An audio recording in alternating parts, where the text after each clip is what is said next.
Hey, Matthew. I know this is a good discussion going on, and there is some kind of a scarcity fear that if you give out the information, then the goods are gone into the marketplace, and she's just going to, whoever it is, going to take that information and run to their friend down the street, the agent. I never experienced that.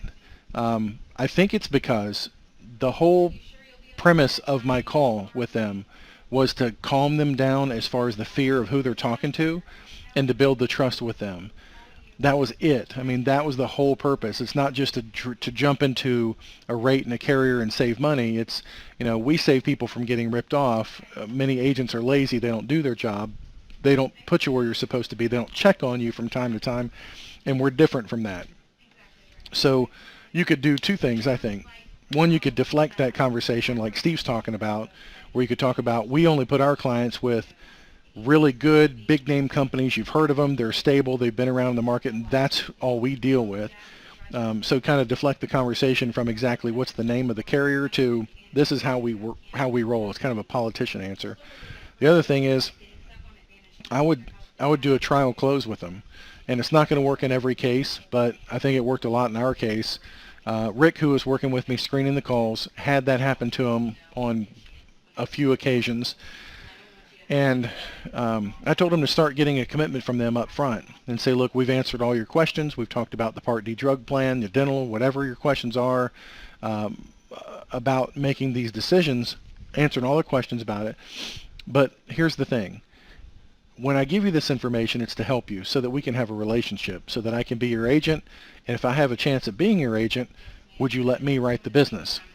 And you'd be surprised how many times they'll tell you flat out, well, no, I deal with my local guy down the street. He checks on me every couple of months. He goes to church with me. He's my brother-in-law and all that.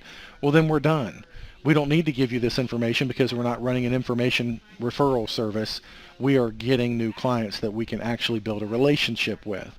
So I would throw that out there and say, look, before we get any further in the conversation, I'm calling so that I can help you and build our agency at the same time by helping people.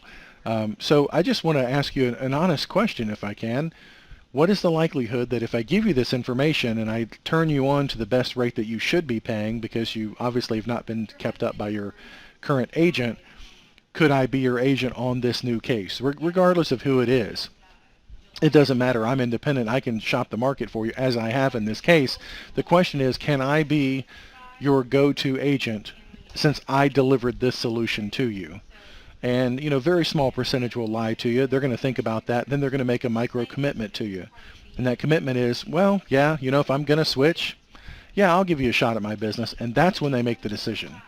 That's when they've made the whole application, the underwriting decision. That's when they make it all, is that micro commitment of if I'm going to turn this ship around and go in a different direction, it either yes, it is going to be with you, or it's not going to be with you, but they're going to make that decision up front, right up front. And I think almost all the people who we've thrown that out there and say, look, I'm willing to help you, share all this information with you, go over Plan G, why it's a better choice, go over the company, but I just want to know something.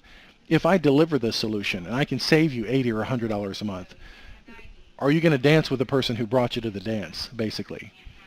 Can I be your agent so that I can check on you for life, so that I can make sure you're in the right place next year and not just take this information to somebody else who may go do the same thing, and that's just write you up once because I delivered a solution, they implemented it, benefited from it, and then disappeared again. Does that make sense? And I would ask them that question.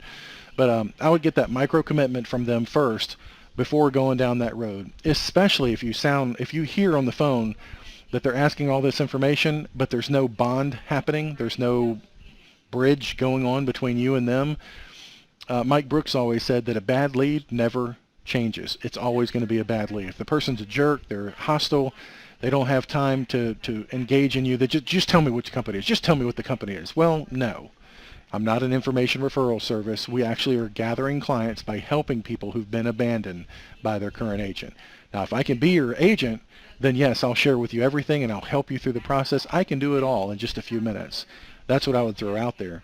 But I just wouldn't, as a matter of course, just hold that information close to the vest unless you feel like you're going to get taken advantage of, and that can only happen if there's no relationship, if there's no trust, because they'd rather go take your information, which may or may not be true, but they've got a settled, safe relationship here that they can bring your information, run it by them, and if it is true, go with them. So that's just a lack of trust and a lack of relationship with you, especially if that's happening, over and over again.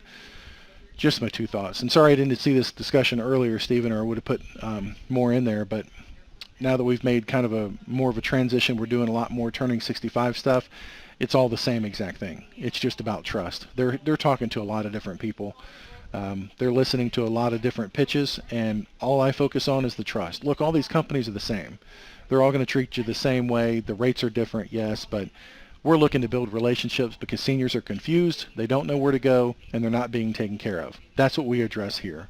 And they love that. They really do. Just wrote another one just now. They love that approach because they just are able to go, oh, good, finally, somebody I can trust and deal with. Anyway, that's my 2 cents. See ya.